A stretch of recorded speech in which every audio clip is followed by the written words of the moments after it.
Hi everybody, my name is Sheila Chillick. And Rhonda Schaefer. And this is Sharing with Sheila and Rhonda. Yes, it is. It's been a while since we've been here, but we're still alive. We're still kicking. Yeah, well, we've missed you. Yeah, we have missed you. So, just a small favor that if you're watching this on YouTube, please like, comment, subscribe, and remember to hit the little reminder button down there, and you'll be notified when we post. Yeah, I came over to Sheila's tonight to visit with her a little bit, and I'm like, what is this on your table? I thought I saw a post earlier today and about this drum, and she actually made her own drum, and I thought maybe Sheila would tell us about it. Yeah. So I love getting close to nature, and I've always wanted to make my own drum for a lot of different ceremonies that I do, and I had the opportunity to go to a friend's house and make it today. So that's what I did. And my actual drum, here it is right here. It's still pretty wet yet. So here's the back part of it, and here's the front part of it. Well, what kind of wood is the handle made out of? Cypress. Cypress. Yeah, is there a reason for that? Just what I picked out. I had a chance to pick out my own, and this is the one I wanted.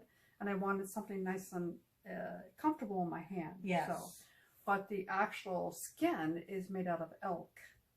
Wow. Yeah, so it's a little bit more special than deer skin. So there's a bunch of different types of skin that you can use, but elk has a really, really nice tone to it when you actually hit it. But it's still wet now, so you won't really be able to hear the tone. But I have another drum that I've had for years, but I got it off the internet, and it's not really a handmade one, and I've always wanted to have my own. So this is personal for me. So I'm glad. Yeah. Very nice. Yeah. Very then nice. I have an actual beater here that I made. All right, and it's got some few stuff inside there, some sage and some sweetgrass, and a little bit of Palo Santo. I was going to ask you what was inside there. Yeah, it's just some special stuff that I put inside there. Now, what does that symbolize? Just symbolizes me and the sacredness. Excellent. Right. Oh, yeah, very really interesting. Cool. Yeah. Very interesting. Yeah. So I don't think can you smell it? No, not really. Oh, no. Okay. I always smell the leather. I smell the leather of it. Well, that's understandable. Yeah. But, so tell us how you put this together. Well, you have to actually soak the skin, and you soak the actual twine. All right. In what? What do you soak it in? Water. Just water. Just water. Yeah. So it's pliable. Very nice. And then you actually thread it, and you do a whole bunch of stuff. But the reason why some time. You do drumming. I learned native back in 2013. Went on my own quest. Went for a whole week of learning about shamanic work, more the native way, ceremony for a whole week long. You prepare, you get ready. It's all spiritual stuff. So, and I've always wanted to do my own drum, so I'm very, very glad that I can now. That's exciting. Yeah, it is exciting. It's nice. So now, how do you take care and maintain the drum?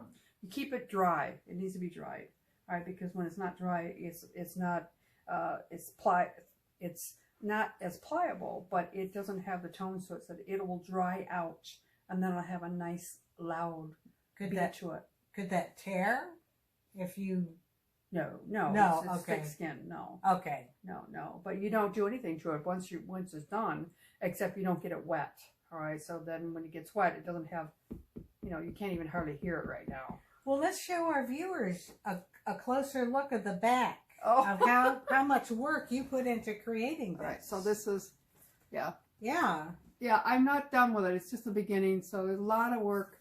You pull and you stretch, and you get all the leather, the actual noodles. I call it the noodles, but it's actually the actual elk skin that's going in and holding the drum together. It's got a ring in the middle. So lots of work involved, but eventually what I'll do is actually paint something or do a drawing on the front part. So I haven't decided yet what I want to do. So that was my next question. Yeah. If you were going to paint any symbols on it. Well, some people put actual drawings on the inside of the drum to kind of personalize it. All right. Okay. Some outside and the inside, but I'm going to wait and actually put some kind of symbols or saying, or probably magnificent, as I always say, you know. So I will make it personal. I just haven't decided yet what it is. It hasn't told me yet, but it will. So now, do you, since you're using the animal skin, do you have some kind of ceremony that you, or a prayer that you say when you go to use the? Well, the drum is used in a lot of different ceremonies, all right? And what it symbolizes is the heartbeat of Mother Earth. Okay. And your heartbeat to yourself, how it's connected to yourself. It's like you're connecting yourself to Mother Earth and the heartbeat of Mother Earth. So that's what the drumming's all about. And that's what Native Americans are all about, is being connected to the earth and all of its elements. Yep. Native American, Aboriginal people, going back to nature. And so I just like when I go outside, you'll find me outside a lot in the middle of the night, just because it calls me to go outside underneath the moonlight or underneath the stars.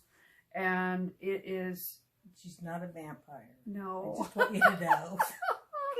I'm a shaw woman, which means I come from my heart and show love and compassion and help humanity in a very, very profound way.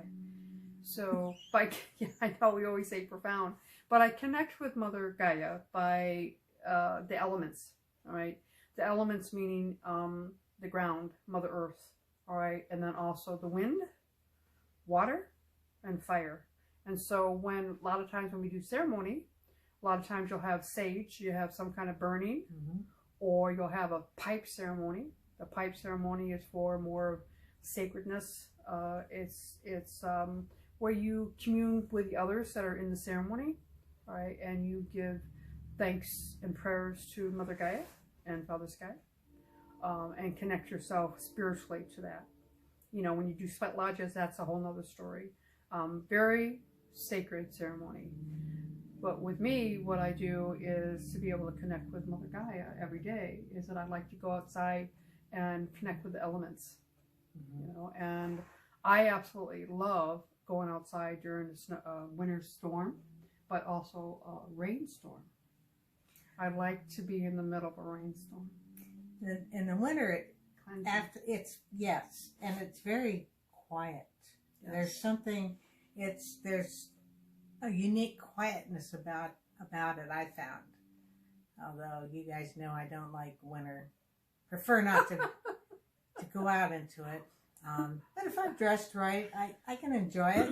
Yeah, well, it's kind of hard to go out in the winter in your bare feet.